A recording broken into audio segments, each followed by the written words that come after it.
शुरुआत कर लेते हैं कमोडिटी 10 बजे की 10 मिनट के लिए। और सबसे पहले आज हम नॉन एग्री मार्केट के साथ शुरुआत करते हैं, क्योंकि सोना लगातार नया रिकॉर्ड बनाता जा रहा है। 86,500 रुपए के करीब आज भी कॉमेक्स पर सोना है, एमसीएक्स पर सोना है। कॉमेक्स स्पॉट गोल्ड की अगर बात करें तो वहां भी नया रिकॉर्ड हमने कल बनते देखा है। और आज भी हालांकि हल्की तेजी के साथ ही कारोबार हो रहा है 86,300 पे। हालांकि शुरुआती जो तेजी थी वो थोड़ी यहां पर कम होती दिख रही है। चांदी में भी अच्छी चमक दिख रही है, 97,000 रुपए के ऊपर चांदी आ चुकी है। तो दोनों ही काउंटर काफी अच्छी तेजी के साथ कारोबार कर रहे हैं। सबसे बड़ी वजह जिस तरह की अनसर्टेनिटी है, लगातार टैरिफ की चेतावनी ट्रंप की तरफ से जो दिए जा रहे हैं, सेंट्रल बैंकों की लगातार खरीदारी चल रही है। चाइना के सेंट्रल बैंक जनवरी में हमने देखा था कि लगातार तीसरे महीने वहां पर गोल्ड की खरीदारी हुई थी। और दुनिया भर में जो सोने की डिमांड है वो रिकॉर्ड हाई पर है। और ये सारे फैक्टर्स यहां पे सपोर्ट कर रहे हैं। ग्लोबल ईटीएफ में लगातार फ्लो बढ़ रहा है। अब बात करते हैं कि आपको इन लेवल्स पे क्या करना चाहिए। हमारे साथ भाविक पटेल है। शुक्रिया भाविक, आपने वक्त निकाला। सबसे पहले सोने पर बताइए सर, क्या लग रहा है आपको? Good morning Vishwanath ji. देखिए, सोने में अगर देखें तो कल मॉर्निंग सेशन यूएस के थे तो एफओएमसी के जो स्टेटमेंट है थोड़े हॉकिश है, तो हमने गिरावट देखी। बट इवनिंग सेशन में वापस से हमने देखा कि यूएस की जो हाउसिंग स्टार्ट्स है वो वीक है, तो नया हाई बना रहा है। तो ओवरऑल आई थिंक कोई भी डिप मिलता है तो मुझे नहीं लग रहा है कि कोई मीनिंगफुल करेक्शन हो सकता है जब तक ये ट्रम्प की टैरिफ पॉलिसी अनसर्टेनिटी है। आपने जैसे बताया कि सेंट्रल बैंक की जो बाइंग है वो भी काफी स्ट्रांग है। तो मुझे लग रहा है कि I think by on risk की स्ट्रेटेजी रखनी चाहिए दोनों सोने और चांदी में। सोने की बात करें तो इंट्राडे आज अगर 86,250 के करीब मिलता है तो 86,600 के टारगेट के लिए बाय कर सकते हैं। 86,000 का स्ट्रिक्ट स्टॉप लॉस रखिए।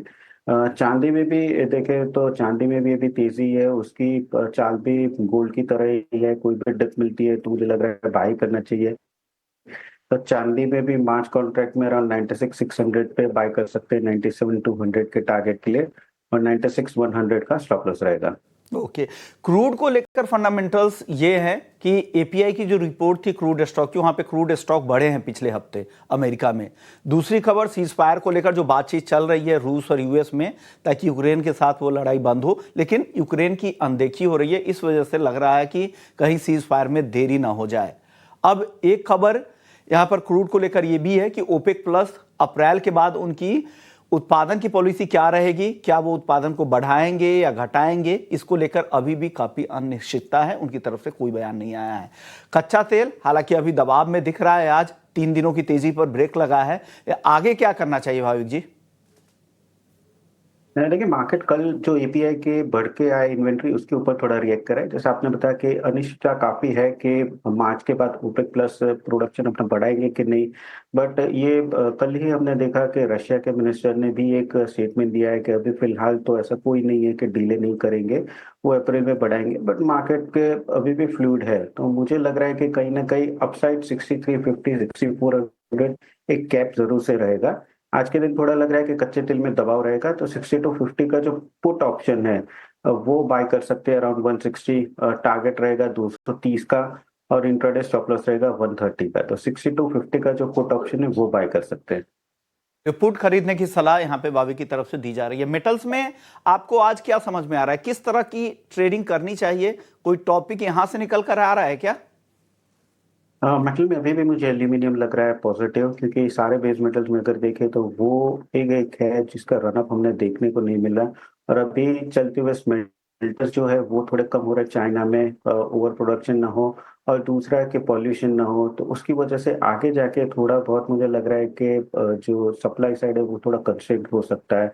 तो एल्यूमिनियम मुझे बहुत पसंद आ रहा है, तो 263 के करीब बाय कर सकते हैं 266 के टारगेट के लिए, और 261 का स्टॉप लॉस रहेगा। बात हो गई है। अब बात कर लेते हैं एग्री मार्केट की। जीरे के साथ शुरुआत करेंगे। गल्फ फूड फेस्टिवल में जीरे की जो डिमांड है करेंट भाव पर नहीं है। इंटरनेशनल मार्केट में चाह रहे हैं कि वो नीचे का भाव कोट करे यहां अगर आपको माल बेचना है। तो क्या लग रहा है, जीरे में और गिरावट की संभावना बन रही है क्या?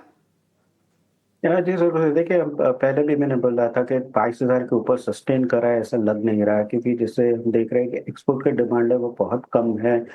और ये रमजान के बाद भी डोमेस्टिक की एक्सपेक्टेशन थी कि डिमांड आ सकती है, वो भी कम आ रही है, और अराइवल का प्रेशर तो है ही है।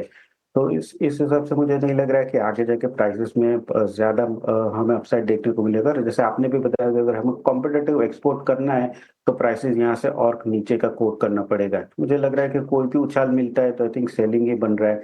तो आज के दिन भी 21,600 के करीब शॉर्ट कर सकते हैं 21,000 के टारगेट के लिए, और 21,900 का स्टॉप लॉस रहेगा। इन दोनों पर क्या राय देंगे आप भाविक? देखिए, धनिया मुझे ज़्यादा बेहतर पसंद आ रहा है। धनिया में हमने देखा कि कैरी वो स्टॉक भी कम है, और 2-3 दिन से थोड़ी बहुत हमें दिख रहा है कि तेज़ी भी दिख रही है। तो आई थिंक धनिया मेरी टॉप पिक रहेगी आज के दिन, जहाँ पे अगर 1 से 2 दिन का नज़रिया रहेगा तो 8200 के करीब बाय कर सकते हैं, 8300 के टारगेट के लिए, और 8150 का स्टॉप लॉस रहेगा। तो धनिया मेरे टॉप पिक रहेगी बाय के लिए। तो इन मसालों में आपको धनिया पसंद आ रहा है, जहां पे 8150 के स्टॉप लॉस के साथ खरीदारी की सलाह आपकी तरफ से। ग्वार की बात करते हैं, ग्वार भी सीमित दायरे में ही है। कल के सत्र में हल्की नरमी दिखी थी, आज क्या होगा, क्या करना चाहिए ग्वार में सर?